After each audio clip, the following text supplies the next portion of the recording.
نو دوستانو دا هم یو داسې آبادي ده کوم چې د هندوانو د وخت او اوس هم موجود ده. نو داسې ډېر ځایونه په دې بازار کې شته دی چې دلته کې مخکې خلک وایي مشران وایي روایاتو کې رالی دي چې دلته هندوان آباد وو، خو کله چې د پاکستان او د هندوستان تقسیم کېدو نو هغه هندوانو چې دی د دې ځای نه هجرت وکړو او دا هغه آبادۍ د هغوی نښې نښانې اوس هم موجود دي کوم چې د دې خبرې په رښتینولۍ کې چې یو غټ ثبوت ثابتېږي. حاجي صاحب یو بله خبره راته وکوئ، دا چړې نوم د کوم وخت نه مشهور دی او دا خلک ولې وایي دې پسې څه کیسه شته؟ السلام علیکم، ستړي مه شئ، په خیر راغلی دوستانو. منصف خان یو ځل بیا ستاسو په خدمت کې حاضر شوم. کتونکو دا وخت اکبرپوره بازار کې موجود یم، خو په هغه حصه کې موجود یم د کمې ویډیو چې ما اوسه پورې جوړه کړې نه ده. نو انشاءالله په دې بازار کې به نن ګرځو، تفصیلا ویډیو په دې باندې جوړوم، مختلفې نظارې د اکبرپورې د بازار د مینس تاسو ته به ښیم په دې ویډیو کې. ټول نه پیله دا زاړه عمارتونه به تاسو ته په نظر باندې راځي. نو زه تاسو ته ویل غواړم چې دا هغه عمارتونه دي کم کې چې به د پاکستان د ازادېدو نه مخکې هندوان اوسېدل، لکه په دې بازار کې هندوان هم پاتې شوي دي. خو کله چې هندوستان او پاکستان بیلیدو مطلب پاکستان ازادېدو نو هغه هندوانو هجرت وکړو د دې ځای نه او لاړل هندوستان ته او هلته کې آباد شو. هغې نه پس د دې ځای مقامي خلک کم خلک به چې دلته اوسېدل او مسلمانانو نو هغه خلک په دې آبادیانو کې آباد شو او دا اوس هم د هغې خبرې ثبوت ورکوي. او کله چې تاسو د اکبرپورې زوړ بازار ته راشئ نو په دې کې به داسې عمارتونه تاسو ته په نظر ځای په ځای باندې راځي او کوم چې د دې خبرې ثبوت ورکوي چې دا بازار څومره تاریخي او څومره پخوانی بازار دی. نو په ویډیو کې به مخکې داسې نور عمارتونه هم موږ ته مخې ته راځي. زه به کوشش کوم چې هغه هم په ویډیو کې تاسو سره وړاندې کړم، مطلب تاسو ته وښایم. دا له خیره سره روان شو. که زه تاسو څه ووایم وخت وشو، څه وخت مخکې په دې ګلی کې ډېر زیات رش و. هغه رش اوس د دې بازار چې دی سیډونو ته کنورټ شوی دی، سیډونو کې بازارونه چې دی جوړ شول. نو بالکل اوس دلته کې رش زیات نه وي، خو بیا هم د دې ګلی دا نظارې مې تاسو ته ښودل غوښتل، بالکل تاسو یې وګورئ.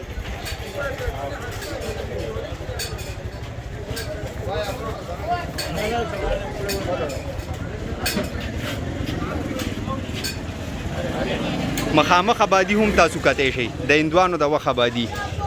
مینز بازار ته خو چې کله راشي نو چڼې زموږ د بازار یو داسې نوم دی چې هر کس ته به دا یاد وي او هر کس ته به دا نوم ورځي. هم د هغوی دوکان ته هم ورځم، خو دلته کې دا یو استاذ کوم چې چړې لرونه دا جوړوي او دا هم ډېر مخکې زمانې نه، مطلب ډېر پخوانی دوکان په دې بازار کې موجود دی او اوس هم دا په خپل ځای باندې دی.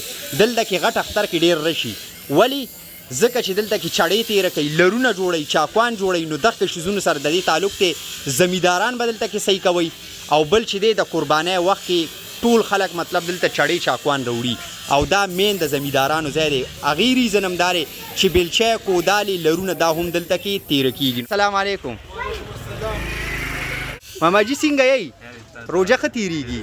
څه ویل غواړئ مسافرو ته او داسې د دې وطن کې چې کوم خلک تاسو ګوري دا وخت؟ مسافرو ته دا وینا ده په ښه عزت باندې ښه وخت تېر کوي، خو بار چې کوم تللي دي او جي او خپل ملک ته خدای پاک دې راولي په خوشحالو باندې او سره د خپل روزګار سره چې خپل روزګار یې ښه هغه حلال روزګار حرام ونه حرام نه خدای پاک. حاجي صاحب یو بله خبره راته وکړئ، دا چڼې نوم د کوم وخت نه مشهور دی او دا خلک ولې وایي دې پسې څه کیسه شته؟ دې خو کیسه نه ده، خو دا خپل د غریبۍ دور هغه ټایم کې خپل لمونځ او درس جومات کې د دې سبق ویلو قراتو په دوکان کې شولو د چڼې په دې مشهور. ښه بالکل د بجلیګر مولا د خولې نه به تاسو دا چړې لفظ ډېر اورېدلي او هغه به ډېر سخت په دې لفظ باندې غوسه کېدو. نو چڼې به هغه کس ته وي طالب ته کوم چې به په مدرسه کې سبق وي او دیني تعلیم به حاصلولو. دې نه پس چې دی مخ پر له نور هم ځو او د دې بازار نور ځایونه هم تاسو ته په دې ویډیو کې وړاندې کوم. نو راځئ چې د دې زوړ بازار یو بله خبره هم تاسو ته کول غواړم. د دې 15 دروازې وي، نو مختلف ځایونو کې وي، خو هغه ځای ته تلل اوس ګران دي چونکې وخت هم نازک دی.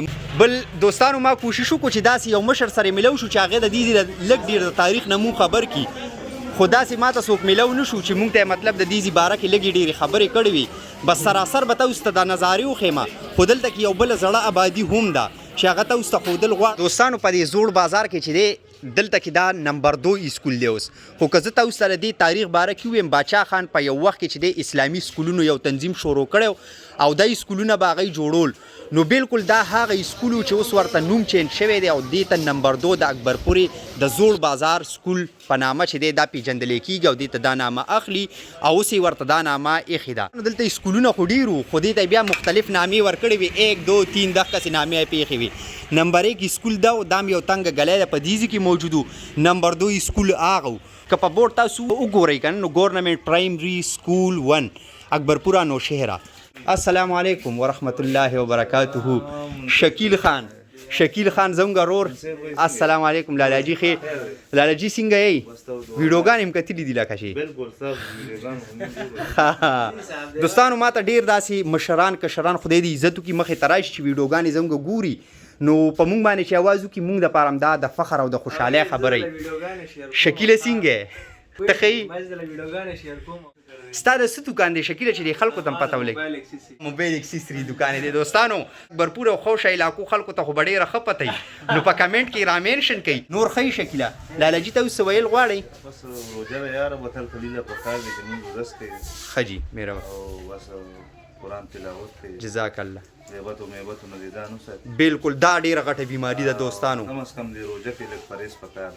او غیبت چې څوک کوي وایي دا لکه د خپل رور د خپل مسلمان رور غوښې خوړل دي دې نه ډېر پرهیز وکوئ. بس له خیره سره دې ځي نه موږ اوس واپسي کوو. نور ښه یې جي مهرباني شکریه.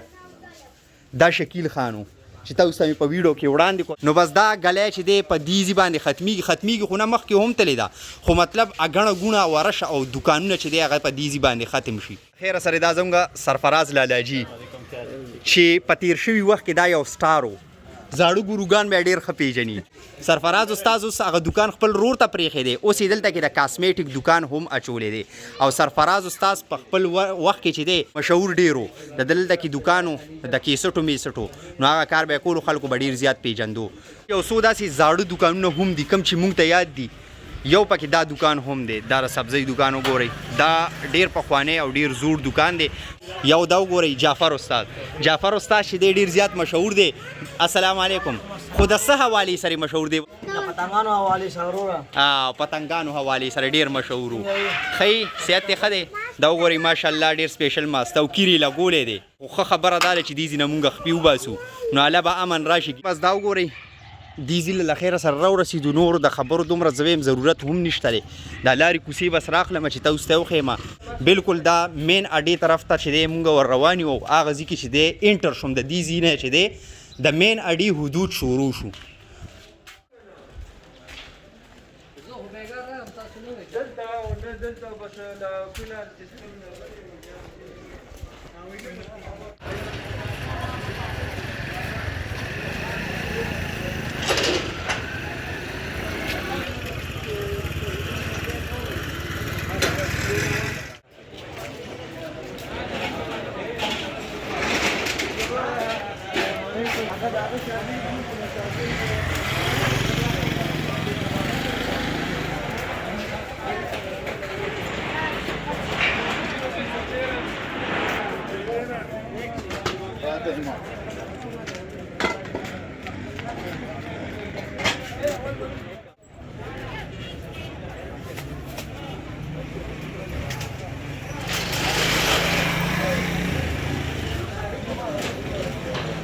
آخرکار چې دی مین اډې ته مونږ راورسېدلو.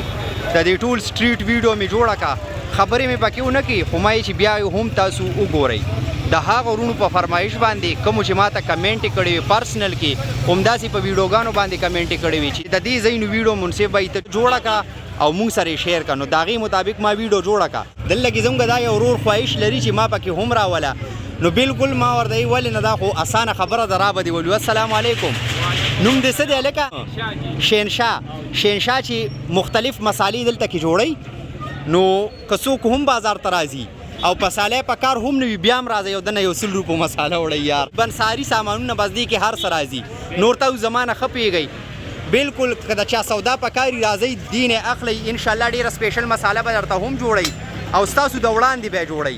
چې د چا څه اعتراض نه چې څنګه تاسو غواړئ کوئ چې کورکمان پکې کم که زیات که دڼیا کم که زیاته که ګرمه مساله کمه که زیاته که هغه رنګ ستاسو په خوښه باندې به کار کیږي اجازت دی جی مهرباني السلام علیکم او دا د اډې نمبر 3 اسکول دی کوم چې دا وخت ویډیو کې ستاسو د وړاندې دی او اوس به زه د خپل ولاګ اختتام هم په دې ځای باندې کومه دوستانو انشاءالله یو ځل به بیا په یو نوي او ښکلي ویډیو کې تاسو سره مخامخ کیږم اوس ماله په دې ویډیو کې دلته اجازت راکئ د لوی الله په امان